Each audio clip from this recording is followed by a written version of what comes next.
The molecular formula for butene is C4H8. Which of the following is the empirical formula of butene? An empirical formula is the simplest way of expressing a chemical formula. So for example, or the simplest ratio, if you like. So if you look at hydrogen peroxide, which is H2O2, you can see that there are 2 hydrogens for every oxygen. So the simpler way of expressing this would be HO, because it's a ratio of 1 to 1. How could you work that out? Well, you just divide both numbers by the smallest of the 2. Now, in the case of hydrogen peroxide, there is no smaller of the 2, so you have to divide both by 2. And when you do that, you get 1.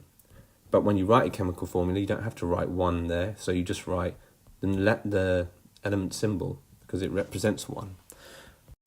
So, the molecular formula for butene is C4H8, but which is the empirical formula? How do we simplify that? Well, we take C4H8 and we divide them, like I just said, by the smallest of the 2. So 4 is the smallest of the 2, so divide 4 by 4, which becomes 1. One of them is always reduced to 1 because you're dividing it by itself. And 8 by 4, which is 2. So CH2 would be the empirical formula. If you get this one, it's very, very easy. Calculate the relative formula mass, sometimes also expressed as the MR, not Mr, but MR, the relative formula mass of butene, C4H8. You simply add up the mass of the number of carbon atoms and the mass of the number of hydrogen atoms. So if there are 8 hydrogen atoms and 4 carbon atoms, you want 4 lots of 12 and 8 lots of 1, and you just add them together.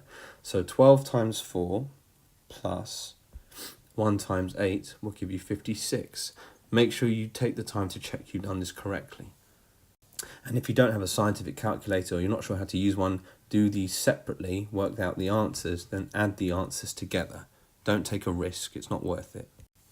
When burnt completely in air, butene forms carbon dioxide and water.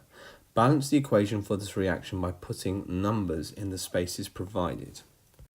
So remember, when balancing equations, they often give you, well, they almost always give you the spaces where you can write things. So you can only write the number of molecules. You can't actually change these small numbers here. You have to work with what you've got.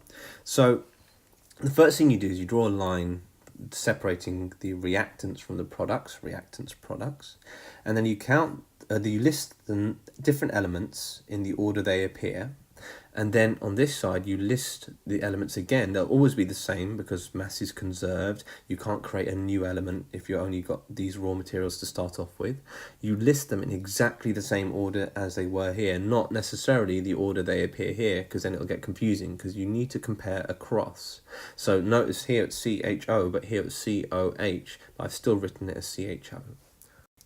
Next, you count the number of elements the number of atoms for each element. So carbon has 4, hydrogen has 8, and oxygen has, you might think 2, but you have to multiply it by the number of molecules. This literally means 6 lots of oxygen. So 1, 2, 3, and so on until you get 6 of these, all right?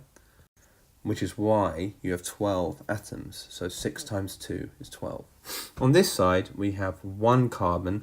Notice these are 2 separate elements because they're 2 capital letters, and this little 2 only applies to this element here. So carbon only has 1. Hydrogen has 2, this only applies to this one, and oxygen has 3 because 2 here, but remember to look across, there's 1 here as well. So this is our starting point. So now we need to balance it. So the first thing you do is you say, right, where are we down? I'm down on carbon on this side, I'm down on hydrogen on this side, and I'm down on oxygen on this side. So I can really pick any one of these and up them. So let's see if there's a sort of easy fix. So I would say a sensible place to start would be with the carbon, because there's only 1 here and there's 4 here, and carbon only appears on this part, not this part. So to match it, if I wrote 4 here, then that would change to 4, and that would balance this side. But also, what I've done here is I've got 4 times 2 lots of oxygens. So I got 8 here and 1 here. So that now becomes 9. So now what I've got is hydrogen down and oxygen down. So I need to concentrate on this one only. And we can see 8 hydrogens here and 2 hydrogens here. So what can I do to this to make it 8 hydrogens? What times 2 is 8. So that will be 4 hydrogens here. And by doing that, 4 lots of H2 over there. So by doing that, 4 molecules of water, we have 4 times 2 hydrogen, and that becomes 8 over here. And so now that's balanced. And 4 lots of oxygen will be 4 here plus 8. 4 times 0, O2 is 8. 8 plus 4 is 12. So that works. It's important you don't make the mistake of doing this means 4 more oxygen. So you're not adding 4 to 9. Always re-total it up again. Because remember, this is 4 times 2, which is 8, and 4 times 1, which is 4. 8 plus 4 is 12. And now we're balanced.